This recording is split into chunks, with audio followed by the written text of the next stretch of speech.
entramos al capítulo 10 de Génesis. Este es un capítulo que tiene lo suyo. Si ya lo leíste antes de venir a la reunión, me vas a entender por qué lo dije. Dentro de lo que es la Biblia, en diferentes lugares se encuentran genealogías. A veces son medias tediosas cuando uno las quiere leer y quieres meterte ahí a Crónicas a leer toda la genealogía que viene ahí. O meterte ahí en el libro de Lucas y leer la genealogía o la de Mateo, la genealogía de Jesús. Pero si te vas despacio, empiezas a descubrir la manera tan sabia, tan poderosa, tan visionaria y profética que tiene Dios. Y es importante entender eso. Algunos leemos eso y como que nos lo queremos brincar muy rápido y no nos queremos detener ahí porque no lo entiendo. O porque se me hacen muchos nombres medios así. Ahorita vas a ver que te vas a dormir mientras estoy predicando.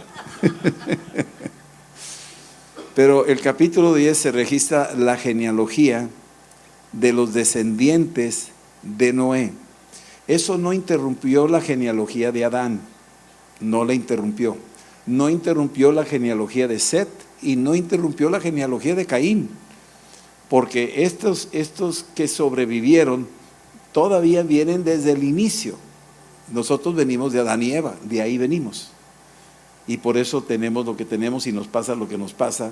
Y alguno dirá, pues yo qué culpa tengo. Pues tendrás que decir que tal vez no lo entiendes, pero la verdad es que todos tenemos algo que ver, porque todos estuvimos ahí. Y voy a hablar de maneras en que estuvimos ahí genéticamente, almáticamente y espiritualmente estuvimos ahí.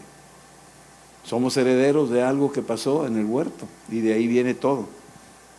Lo hemos dicho muchas veces cuando hablamos de Texas. Tú dirás, oye, pues Texas es nuestro. Pues sí, pero se perdió, los antepasados perdieron una batalla y se quedó ahí.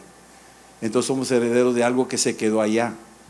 Y tú para poder entrar necesitas visa y pasaporte y quién sabe qué otras cosas te van a pedir ahora, ¿verdad? Y tú dirás, pero yo qué tuve que ver.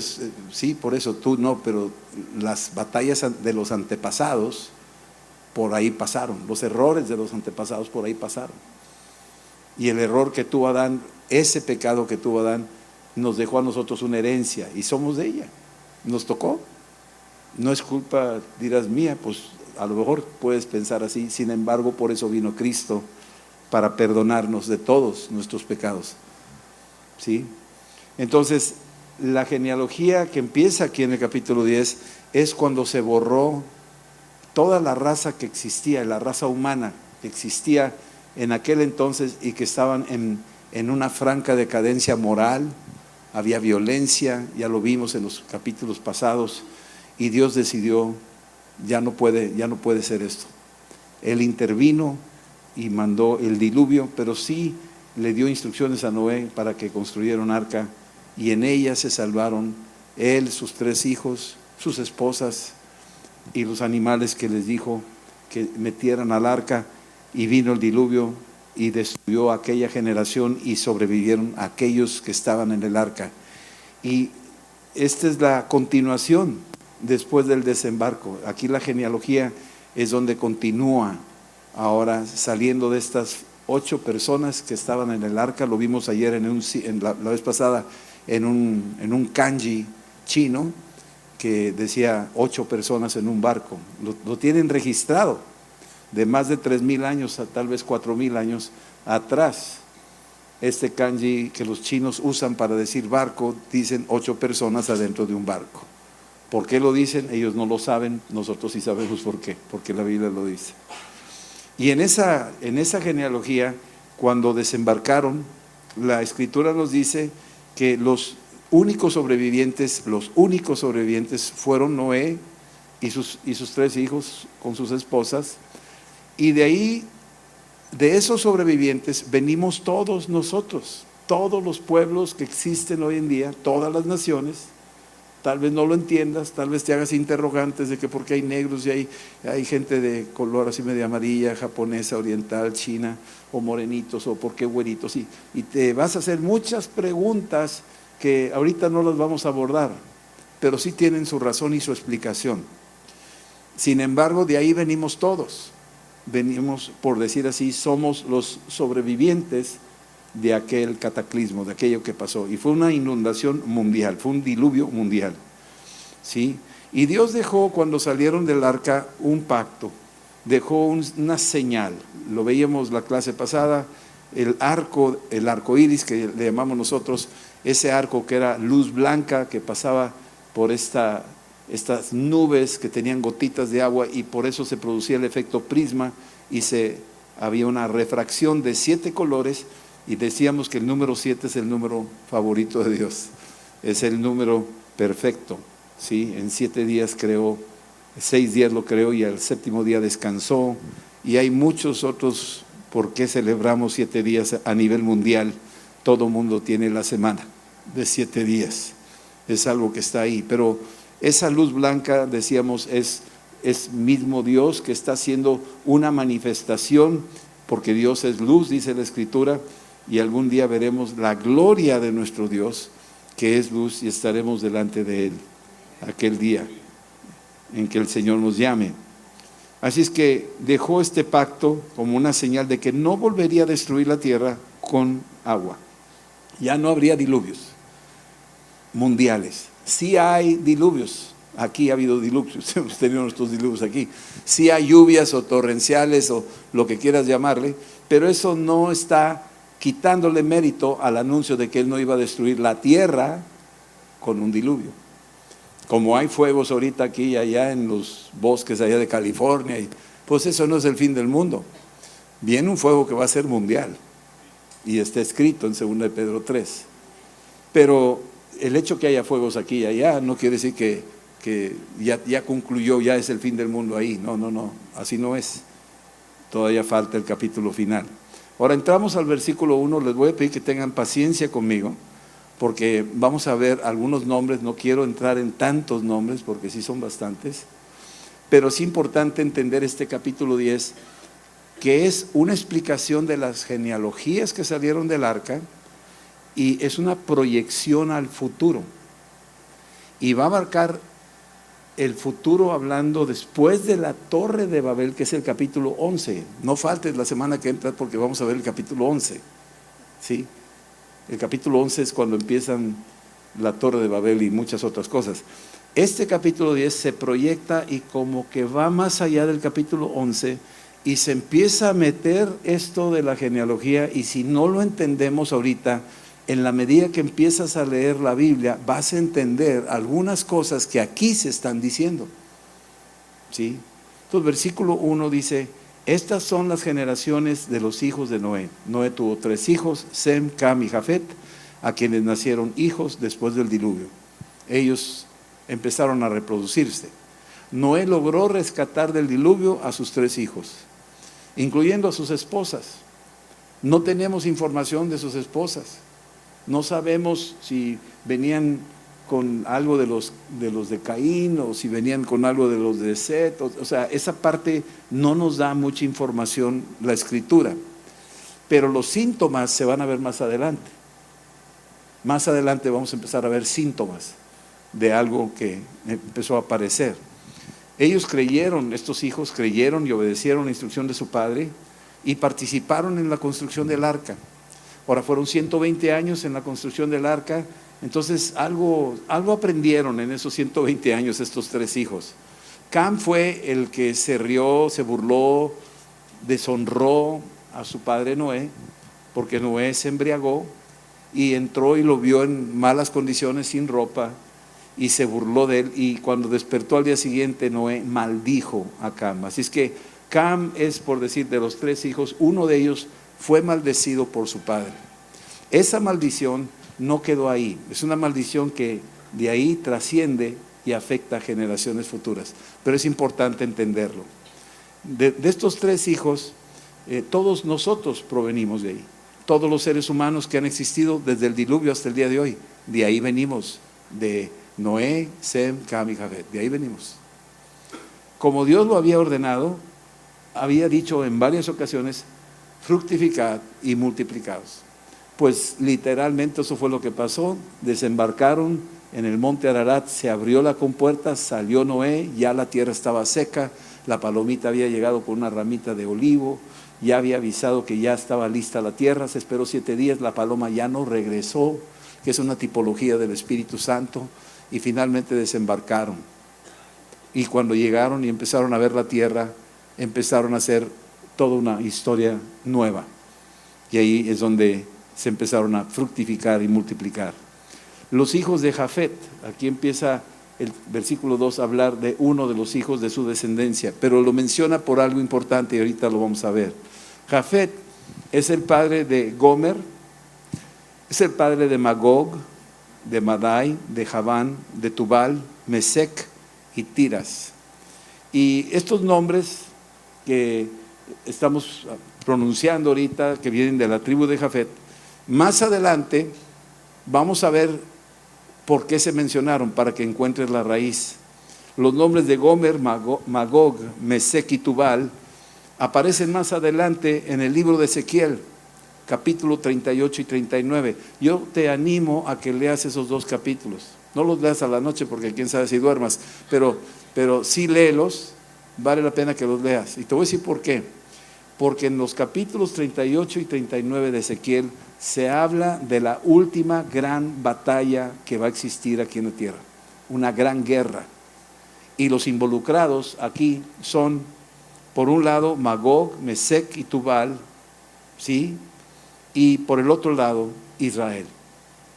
Va a ser un enfrentamiento donde en estos 2 capítulos te va a decir exactamente, y si tienes un poquito de discernimiento en el sentido de visualizar a qué se refiere, te vas a dar cuenta, por ejemplo, que va a haber una batalla donde se les van a salir de los ojos, se van a deshacer, van a quedar tirados, no pueden tocarlos. Empieza a hablarte como que tal vez está hablando de como las guerras contemporáneas de hoy, no aquellas de flecha y lanza y catapulta, no. Está hablando de otro tipo de armamento, otro tipo de situaciones bélicas que van a existir. Pero desde aquí en Génesis 10, empieza a proyectar una luz hacia aquel punto, para que tengas una idea de la referencia. Estos grupos de Gomer, Magog, Javán, Tubal, Mesec, no aparecieron de repente, tienen su origen. Y muy probable sus raíces sean de Caín, muy probable. ¿Sí? Bien, estas naciones van a hacerle la guerra a Israel, pero van a ser vencidas y todo el mundo lo va a saber. Esto va a suceder siglos después del capítulo 10. Siglos después del capítulo 10, de esta genealogía, cuando recién desembarcaron, nacen estos grupos y no nacen de la noche a la mañana, es un proceso. Aquí estamos hablando de años, pero está proyectando una señal en el futuro. Ezequiel 38:2 dice: Hijo de hombre, pon tu rostro contra Gog en tierra de Magog, príncipe soberano de Mesec y Tubal, profetiza contra él. O sea, está hablando aquí ya en Ezequiel, siglos después, donde el Espíritu Santo está hablando y está diciendo, bueno, esos grupos que se van a levantar más adelante, se van a levantar en contra del pueblo de Israel, y yo te digo desde ahorita, profeta, profetiza contra ellos. Ya está preparando el terreno. Versículo 3 de Génesis 10. Los hijos de Gomer, Askenaz, Rifat y Togarma. Siglos más adelante, Gomer, Askenaz, Rifat y Togarma formarían un gran ejército contra Israel. Eso viene en Ezequiel 38:6.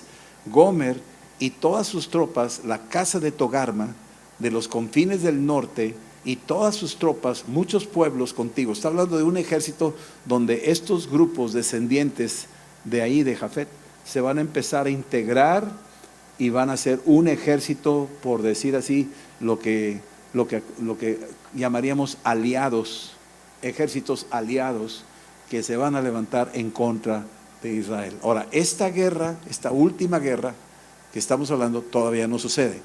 Ahorita estamos viendo síntomas nada más, el Medio Oriente, las batallas que existen, los síntomas de guerra, que ahorita está a un punto de estallar algo. Ojalá no sea así, oremos, pero las fuerzas americanas con los de Yemen y los de Irán que están atrás, y los chinos y rusos que están atrás de estos, y por el otro lado está acá Israel, y está Estados Unidos tratando de proteger a Israel. Todo esto es un escenario que está mandando señales de este capítulo.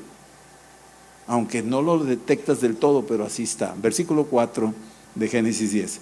Los hijos de Javán, Elisa, Tarsís, Quitim y Donanim. Cuando hablamos de estos nombres no voy a irme a detalle de cada uno, pero sí te puedo mencionar los más familiares, los más comunes. Por ejemplo, Tarsís.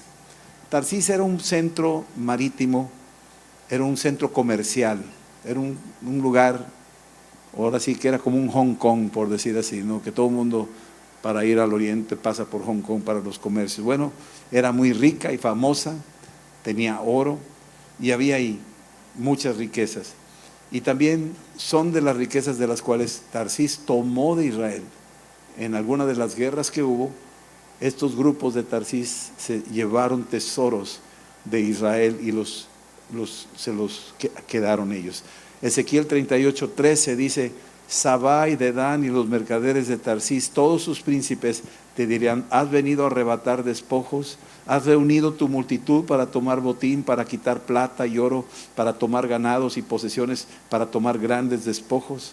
O sea, están viendo a este grupo, no es nomás la ciudad Tarsís, la gente de Tarsís, su habilidad era saquear, saqueaban, robaban, se lo quedaban y con eso se enriquecían. Siglos después volvemos a oír la palabra Tarsís, el nombre Tarsís. Ese lugar a donde Jonás, tú lees Jonás, capítulo 1, y te habla de cómo Jonás, cuando Dios le dio la instrucción de ir a reprender a Nínive, que se arrepintiera porque ya la iba a destruir, Jonás no quiso obedecer y se fue a Tarsís. Pagó un boleto en su barco y se fue para Tarsís. Sí, es un lugar donde ahí Dios no permitió que llegara a Tarsís, sino mandó un pez, una tempestad y un pez que se lo tomara a Jonás para que fuera a Nínive. Jonás capítulo 1 versículo 3 dice: y Jonás se levantó para huir de la presencia del Señor a Tarsís, y descendió a Jope y halló una nave que partía para Tarsís, y pagando su pasaje entró en ella para irse con ellos a Tarsís, lejos de la presencia de Dios. Así que Tarsís era una ciudad lejos de la presencia de Dios. ¿Estamos entendiendo ahí? Versículo 5. De estos pueblos se poblaron las costas, cada cual según su lengua, conforme a sus familias y en sus naciones. Ahora vamos a detenernos un poco porque vamos a ver esta mención a cada rato. Cada uno según su lengua. Espérame. Pues no, que en el capítulo 11 es cuando empieza la confusión de las lenguas. ¿Por qué en el capítulo 10 ya están hablando lenguas diferentes? Porque está en contradicción, ¿no? Debería ser capítulo 11 primero y luego el 10, ¿no? ¿Por qué está diciendo eso? Volvemos a decirlo. Aquí te está lanzando una señal del futuro. Ya se brincó el capítulo 11. Aquí en el versículo 5 ya se brincó el capítulo 11. Te está diciendo que esos grupos más adelante van a tener sus propias lenguas. No quiere decir que ya en el tiempo en el que estamos hablando cronológicamente así, estaba sucediendo que ya tenían sus lenguas en ese momentito saliendo del arca. No era así. Hasta la Torre de Babel empezaron las lenguas y más adelante empezaron a aparecer todos estos grupos ya definidos con sus propias lenguas. Eso es lo que nos quiere decir. Estas tribus se establecieron en las costas y mantuvieron su identidad como familias y naciones. Estos pueblos fueron conocidos por las naves que construían y que surcaban el mar. Fíjate qué interesante.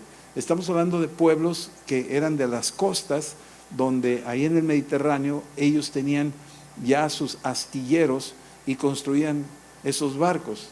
La pregunta es: ¿y quién le enseñó a hacer barcos? ¿De dónde viene ese DNA? Un oficio que venía de la construcción de la primera nave, ¿no? La que hizo Noé, ¿no? Y transmitieron esa artesanía, esa capacidad de construir barcos, hasta que estos pueblos empezaron a hacer naves también. Pero esa habilidad, esa gracia de construcción de naves venía desde el tiempo de Noé, la primera nave que se construyó, el primer barco que se construyó, ¿sí? Que hizo Noé. Bien, Primera de Reyes 10:22 dice: porque el rey tenía en el mar una flota de naves de Tarsís. O sea, Tarsís, además de ser rica y que saqueaba a los demás, también tenía esta esta característica. Era un puerto que tenía astilleros y construían naves. Y ese arte de construir naves lo traían de generación en generación, enseñada por los antepasados de Noé. Ahí llegaba eso. ¿Sí? Versículo 6. Los hijos de Cam. Ahora viene otro de los hijos de Noé. Está Sem, Cam y Jafet. Ya vimos los de Jafet, ¿sí? Gog, Magog y Tubal. Ahora estamos hablando de Cam. Cam es el hijo maldecido. Los hijos de Cam son los cananitas. Lo dicen varias veces en los demás capítulos anteriores al 10. Enemigos históricos de Israel, los cananitas. Las naciones que menciona aquí, dice aquí, léelo otra vez, versículo 6, dice, los hijos de Cam, dice Cus, Mizraim, Fut y Canaán. ¿Quiénes son estos pueblos? ¿Qué son?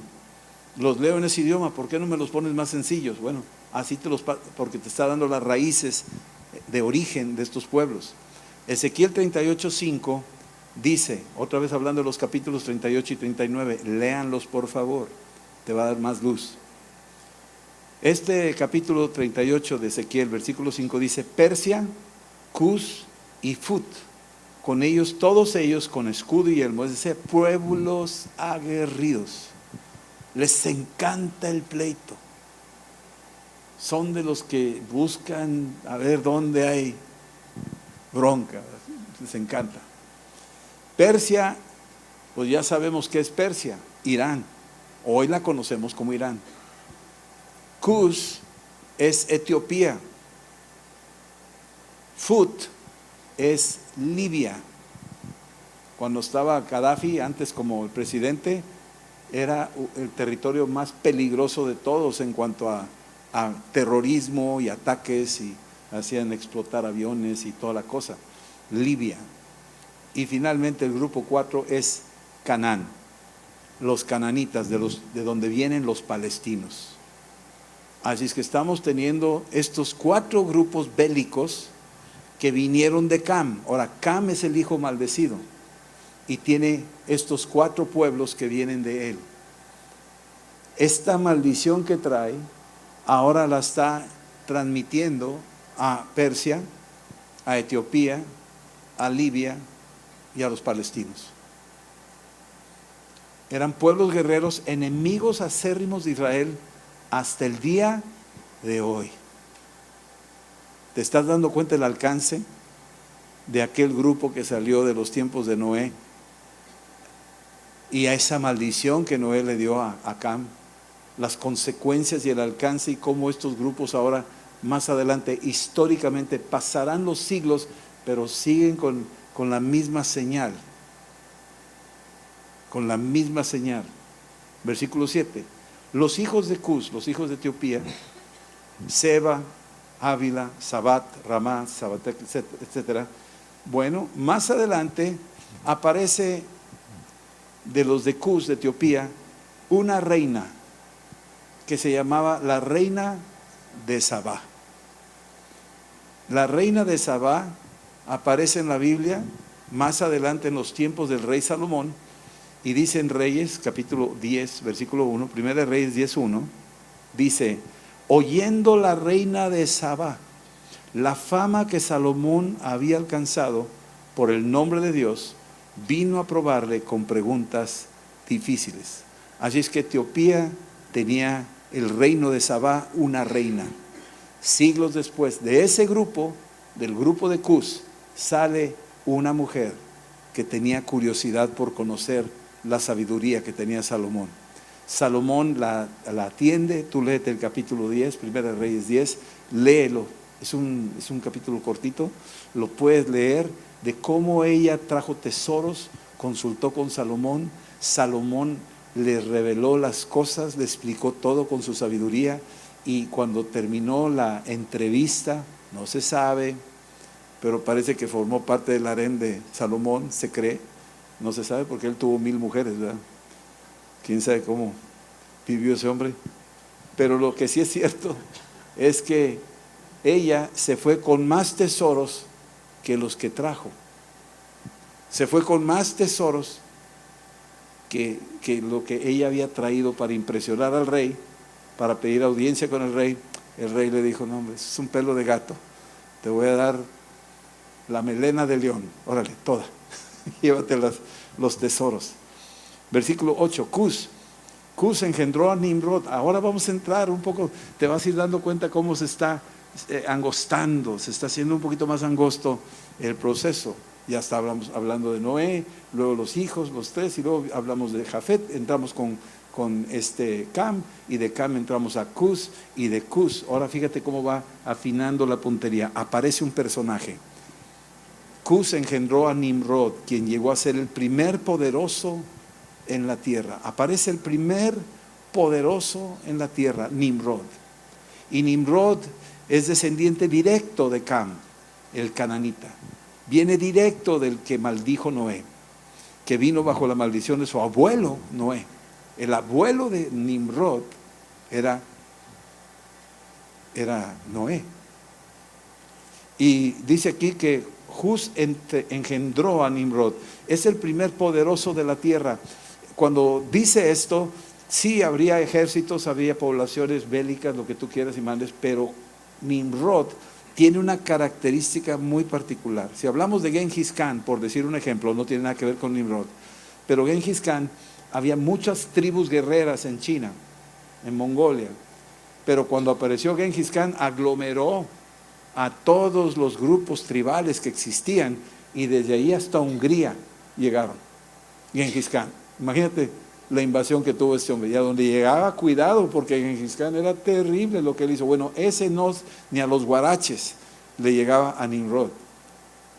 Nimrod era el primer poderoso que hubo en la tierra.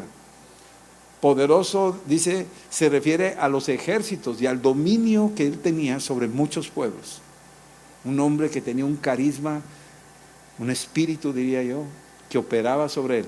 La palabra poderoso viene del hebreo gibor, y la palabra gibor tiene estas aplicaciones. Poderoso, el primer poderoso, dice, el primer valiente, el primer tirano, el primer insolente, el primer orgulloso, el primer soberbio, el primer desvergonzado.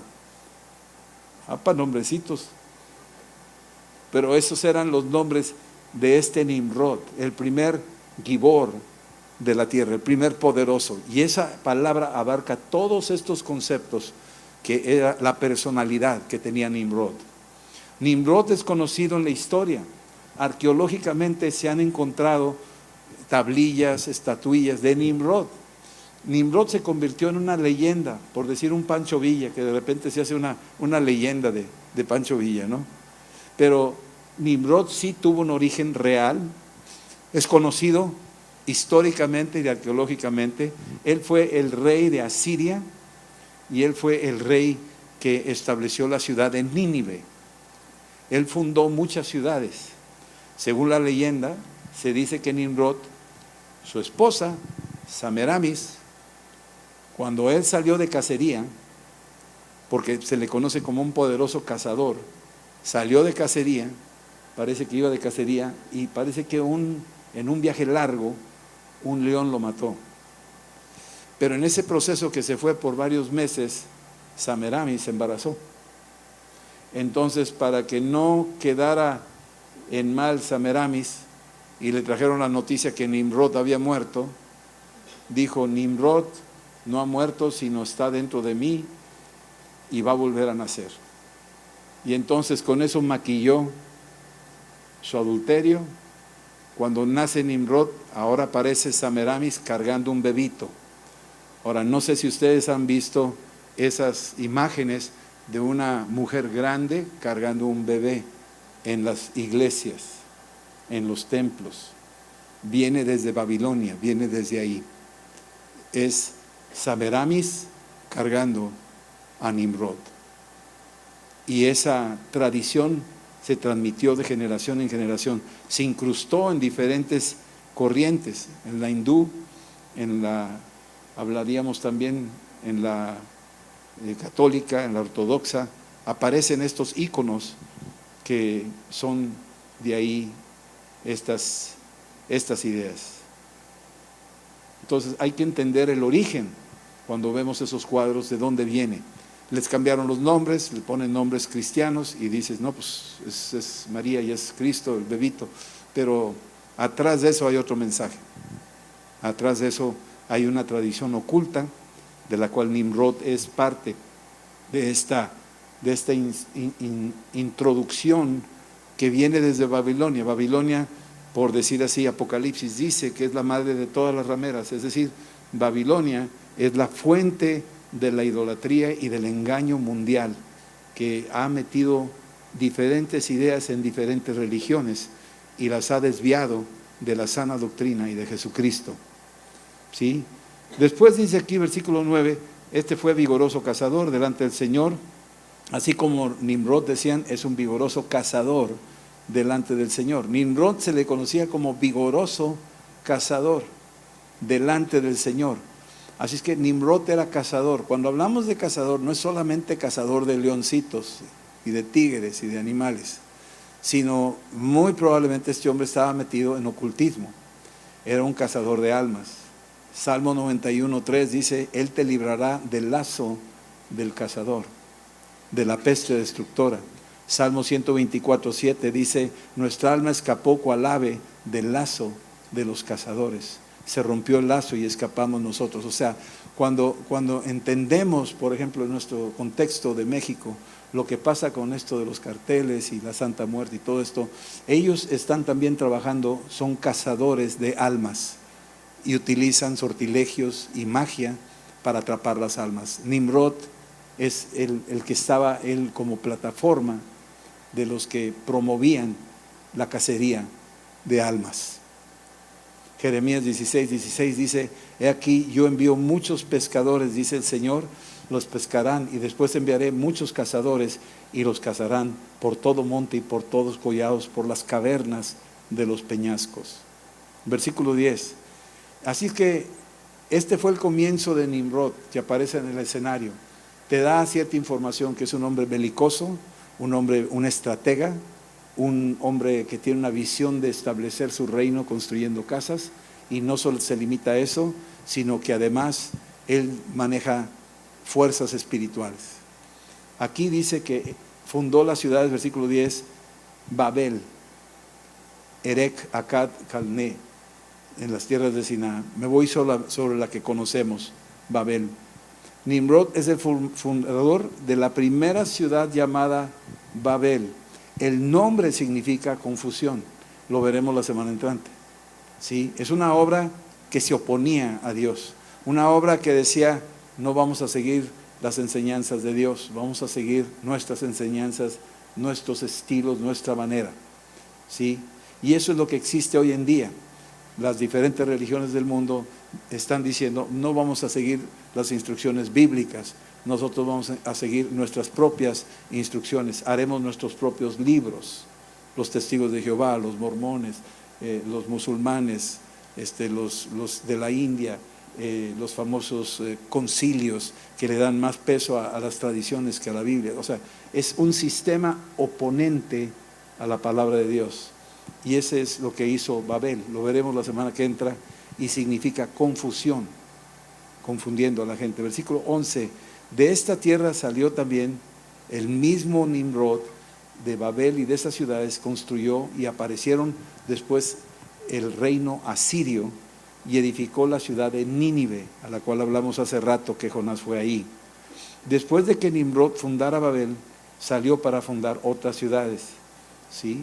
Bien, versículos 12 y 13, Resén entre Nínive y Calá son también de las ciudades de las cuales hizo ahí.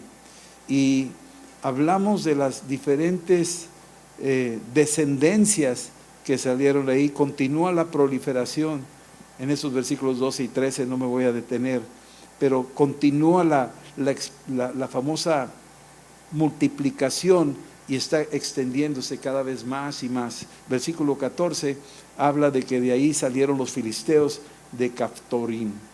Caftorim viene siendo lo que conocemos hoy como Creta.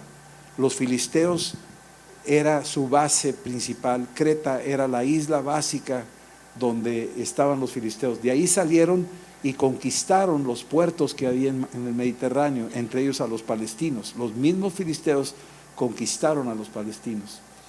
De ahí aparece después la palabra Gaza, y es una ciudad muy conocida hoy en día. La conocemos, ¿sí? Bien. Versículos del 15 al 18. Ahora habla de Canaán. Canaán es el padre de los filisteos, engendró a Sidón y su primogénito a Het.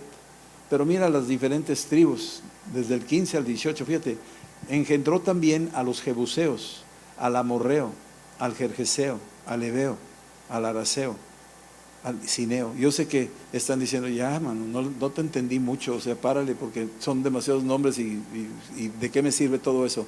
Bueno, te está sirviendo para entender que más adelante, dice ahí, que después de que dispersaron las familias de los cananeos, estos grupos se asentaron en las tierras que Dios le dio a Israel más adelante. Estos grupos que vienen de los cananitas, Dios aquí nos dice claramente que lo hizo Dios de esa manera. Ay, ¿qué pasó? Bueno, hasta ahí llegué. Entonces, cuando vemos, pues ahí te la dejo. Estos son los grupos que Dios hizo de los diferentes pueblos a los cuales Israel más adelante, Dios le da instrucciones al pueblo de Israel, especialmente a Josué, para ir a tomar esas ciudades donde están estos descendientes de Cam. Y hacen estragos ahí, una gran batalla donde se está presentando todo eso. Seguimos leyendo y desde ahí llegamos hasta, déjame terminar aquí ya, hablando de los diferentes pueblos que aparecieron de la descendencia. Versículo 21, vámonos al versículo 21, y dice, también le nacieron hijos a Sem. Sem parece ser que es el padre de los hijos de Eber, hermano mayor de Jafet. Y estos hijos de Sem, ahora aparecen otras líneas de los que vienen de esta línea. Si tú te metes a leer en Lucas, la genealogía de Jesús te lanza hasta ese punto. Empezamos a ver cómo toda la genealogía de Jesucristo está en orden. Viene una línea perfectamente trazada a lo largo de toda la historia de la Biblia. Y vemos aquí a los de Sem, que vienen siendo, por decirlo, de los tres hijos, Sem, Cam y Jafet. Y hablamos de estos dos, de Jafet y de Cam. Ahora entramos un poco aquí a los de Sem y te habla de quiénes son ellos. Cada uno de estos grupos que venían de Sem son, no quiero meterme en detalle ni pronunciarlos, léanlos ustedes si gustan, pero aquí dice en el versículo 25, y a Heber, que viene siendo descendiente de Seb, nacieron los hijos del nombre del uno que fue Peleg, porque en sus días fue repartida la tierra y el nombre de su hermano fue Joctán. Ahí en ese tiempo, cuando aparecen ya los grupos que vienen de Sem, aparece el principio de propiedad, empiezan a establecer territorios y delimitaciones, y vinieron a través de ellos. Y creo que esto es parte del plan de Dios, que más adelante iba a definir el territorio de Israel, ese pedacito de tierra que causa tanto dolor de cabeza a las naciones y al mundo entero, ¿sí? Pero ya venía desde esta línea que estamos hablando ahorita, en este momento. Bien, para el versículo 30, me estoy adelantando un poco, la tierra en que habitaron fue desde Mesa en dirección a Sefar hasta la región montañosa del oriente. Ya empieza a definir el territorio donde Dios empieza a mandar una señal del plan que Él tenía para el futuro. La tierra que Dios le iba a dar al pueblo de Israel como su propiedad perpetua. No era temporal, es perpetua. ¿Sí? Versículo 31, estos fueron los hijos de Sem por sus familias, por sus lenguas, en sus tierras, en sus naciones. Volvemos al tema, ¿cuáles lenguas? No que en el capítulo 11 dice, tenía todo el pueblo, versículo 1 del capítulo 11 dice, no tenía, aquí dice, toda la tierra una sola lengua y una misma palabra. ¿Por qué dice aquí que tenían sus propias lenguas? Porque este capítulo no se limita a antes, está proyectando a los tiempos después de Babel, a los tiempos de Moisés, a los tiempos de Josué, cuando viene y destruye a las tribus que estaban ocupando la tierra de promesa, y se está proyectando los tiempos de David, cuando tumbó al filisteo. Se está proyectando los profetas de Ezequiel, que habla del 38 y 39, que habla del fin del mundo y de las guerras finales, y te proyecta más adelante hasta nuestros días, hasta el día de hoy. ¿Sí? Estas diferentes expresiones nos dejan ver ahora, entender, probablemente fue demasiado, pero quiero que entiendan que todo lo que estamos viendo ahorita, de lo que está escrito, está lanzando una luz hacia el futuro. Cuando hablamos, por ejemplo, Gaza, hay bastantes escrituras, léelo, busca en tu concordancia, y te vas a dar cuenta lo que viene o venía sobre Gaza, cuando ves las fotografías de lo que está pasando, y está escrito proféticamente que les iba a pasar lo que se está pasando.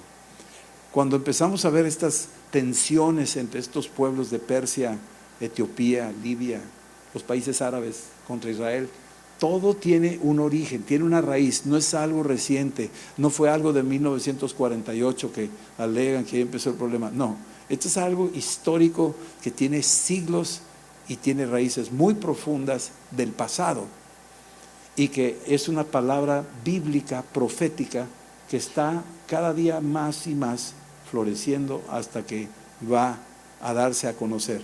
Cuando leemos la escritura te va a dar más luz. Lean el capítulo 38 y 39 de Ezequiel para captar un poquito, y busquen en su concordancia la palabra Gaza para entender un poco más el contexto de lo que significa este tipo de genealogía. ¿Por qué la puso aquí el Señor? ¿Por qué la incluye en la Biblia? ¿Por qué es palabra de Dios este capítulo 10?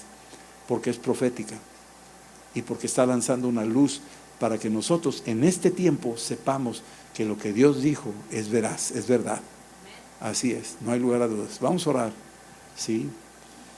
Señor, esta noche venimos a darte gracias de todo lo que tú nos quieres enseñar.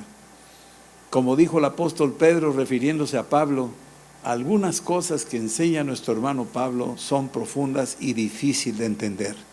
Así es, Padre, reconocemos nuestra incompetencia, nuestra incapacidad de entender del todo lo que contienen algunas veces algunos capítulos de tu palabra. Pero sabemos que tu Espíritu Santo nos enseña y nos instruye y nos alerta y nos abres el entendimiento, y cada vez que leamos estos capítulos nos daremos cuenta, Señor, cómo se aproximan y cómo toman vida y cómo se hacen realidad en nuestros días. Señor, en el nombre de Jesús, te pido que el Espíritu Santo que operó en los tiempos de los hijos de Isaacar venga sobre cada uno de nosotros, de los que están oyendo el mensaje esta noche, para que seamos entendidos en los tiempos y sepamos lo que tenemos que hacer y poder compartirlo con otros para que estén alertas, porque los días se acercan. En el nombre de Jesús, Padre, te decimos gracias.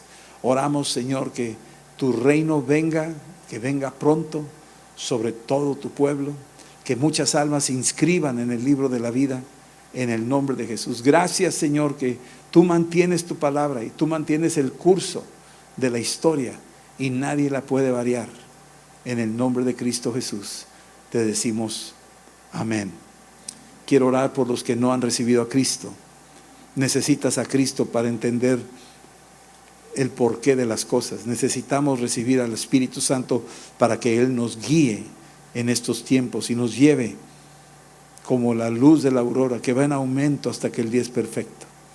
Recíbelo esta noche. Yo quiero invitarte a que hagas esta oración. Hazla de corazón y dile esto: Señor Jesús, yo te pido que me perdones por todos mis pecados. Te doy gracias por tu sacrificio en la cruz, por tu sangre preciosa que borra todos mis pecados. Te pido que me llenes de tu Santo Espíritu y que tú me uses para extender tu reino. Ayúdame a conocerte más, a convivir contigo, a caminar contigo, a amar tu palabra, a guardarla. Te lo pido, Señor, en el nombre de Cristo Jesús. Amén. Amén. El Señor los bendiga, que pasen buenas noches y nos vemos Dios primero. Sí, shalom.